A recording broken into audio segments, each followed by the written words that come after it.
What's up, folks? My name is Mike Wade from TriviaThrowdownOnline.com, working with OddsJam today to bring you a series of videos introducing tips to help you become a better sports bettor. In each video, I'm going to highlight 3 or 4 specific small tricks you can do to incrementally make yourself a little bit sharper, hopefully push that EV over 50%. Some of the bets will be conceptual. Some of them will be very specific with certain props, certain sports, postseason, a whole number of things. My goal, my aim is to help you become just a little bit better one step at a time, give you the tools to add to your repertoire to make you just a little bit stronger every day, because that's the goal, just get a little bit better every time we do it. So with further ado, here they come. First thing we're going to talk about today is the run line. It is mid-October, which means it is ALCS and NLCS time. Those are getting started actually this current week, so baseball betting, postseason baseball betting is in full force. The run line, for those of you who don't know, is -1 plus or -1.5, which means you are betting on your team to win by 2 runs or more, or your team to win outright or lose by only 1. Doesn't sound like a lot. Those payouts are pretty juicy sometimes, but they can be pretty precarious, pretty tricky. I want to talk about a couple pitfalls, things to avoid. First thing, be sure to examine the total of that game. Let's just pretend that the total of a certain game 1 is 8 runs, which is pretty standard, not that far off average run total of a postseason baseball game. A total of 8, there simply aren't that many combinations of scores that gets you to win by 2 or more. 8-0, 7-1, 6-2, 5-3, that's about it. Most other combinations, of course, will have you as a loser. My point, look for higher run totals. If you're thinking in the 9.5, 10, it just, and there you see the books calling for more offense. That just gives you a little bit more volatility, a little bit more possibility for you to hit that 2-run threshold to get yourself a win. Look for tip number 1, when you're looking for the run line, look for the higher run totals just to increase your odds of possibly hitting your bet. Tip number 2, want to talk about live betting. Sports betting has never been faster and easier at the fingertips of your smartphone. Lots of books, or pretty much every book, is offering live betting in-game action. This is really great. It's a really fun way to get some more action on the game. It's also really important you know what you're up against. In the US, the average delay is 17 seconds, meaning when you're watching your favorite football game, you are watching them about 17 seconds from behind. Books are aware of that, and they have more information than you do. The point, make sure you are only ever betting at the end of quarter, timeouts, in between innings, any long break when you have the same information.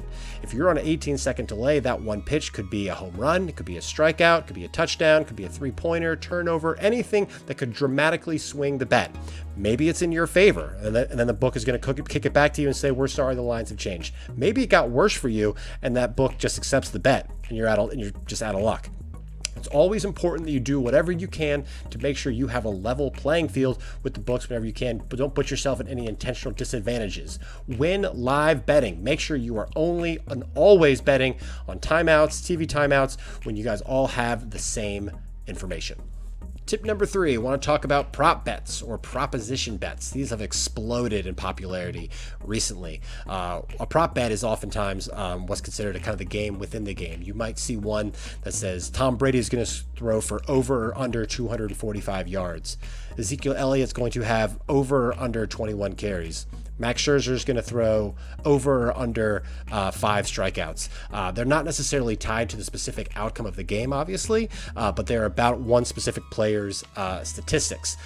These are very popular. There's a bajillion of them out there, and there's a lot of places where the sports books have not really accounted very well for the value. I want to talk specifically about new players. This past week, Trey Lance took over for Jimmy Garoppolo in San Francisco. San Francisco played the Arizona Cardinals. This was his first start. Other than preseason stuff, we really hadn't seen much of Trey Lance. A lot of folks didn't really know what to expect. Most books put his rush attempts at 7.5. This was a terrible line. I saw it coming a mile away. I put it in just about every parlay I had this weekend. He ended up rushing for about 17 attempts. Kyle Shanahan loves to run the ball with all kinds of people, all kinds of ways. Trey Lance can do that. This seemed like pretty much a sure thing, and sure enough, it was. Now, that's understandable from the book standpoint because Trey Lance starting quarterback, nobody really knew, and that's what I'm trying to get at. A lot of these props, sometimes they have to base their lines based on very little information. You can find stuff like that out in the prop market. Maybe a rookie goaltender being called up in the NHL midseason. Is he any good at the highest level? Hard to say. Over under might be a spot there. Jalen Ramsey, considered the best cornerback in the NFL by a lot of standards. Oftentimes shut down. Quarterbacks tend to look away from him. Who's number 2? If somebody could be looking for over under on their receiving, receptions, yards, that sort of thing. When you're looking for a prop bet, try and find bets where there isn't that much available information. Now, granted, books will oftentimes put a high hold or a bigger vig on bets like that, but using tools like OddsJam, you can oftentimes find that same bet in 7 or 8 places. You can really bring down that vig, find good value, and try and attack those books at spots where they are weak. Look for prop bets where there isn't a ton of information. That's the spot of weakness where you can really find some really great value.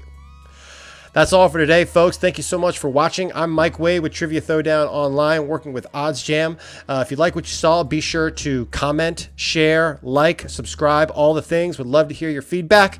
Be on the lookout for more videos in the coming weeks with more tips to help you become a better bettor. Until then, good luck.